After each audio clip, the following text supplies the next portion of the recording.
मुंबई गोवा राष्ट्रीय महामार्गावरील कशेडी घाटाला पर्यायी असणारा कशेडी घाटातील दुसरा भुयारी बोगदा 3 सप्टेंबरपर्यंत पूर्ण करणार असून गणेश भक्त या दोन्ही बोगद्यातून गणपती बाप्पाचा जय जयकार करत मार्गस्थ होतील असा विश्वास राज्याचे मुख्यमंत्री एकनाथ शिंदे यांनी कशेडी बोगद्याच्या पाहणी दरम्यान दिला होता.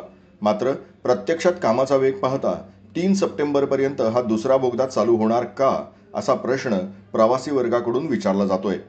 मुख्यमंत्री एकनाथ शिंदे यांनी मुंबई गोवा राष्ट्रीय महामार्गावरील कशेडी बोगद्यातील दुसरा बोगदा हा 3 सप्टेंबरपूर्वी चालू करण्याचे संकेत दिले होते. मात्र प्रत्यक्षात कशेडी बोगद्यात जाऊन पाहणी केली असता पोलादपूरकडून खेडकडे जाणाऱ्या अप्रोच रोडवर मोठ्या प्रमाणावर चिखलाचं साम्राज्य पसरलंय. त्यातच मोठ्या प्रमाणावर दिवसातून होणाऱ्या पर्जन्यवृष्टीमुळे चिखलात पाणी साचून मोठ्या प्रमाणावर चिखलाच्या साम्राज्यानं या अप्रत रोडचं काम घाईमध्ये केल्यास ते निकृष्ट दर्जाचं होईल असं जाणकारांचं म्हणणं आहे.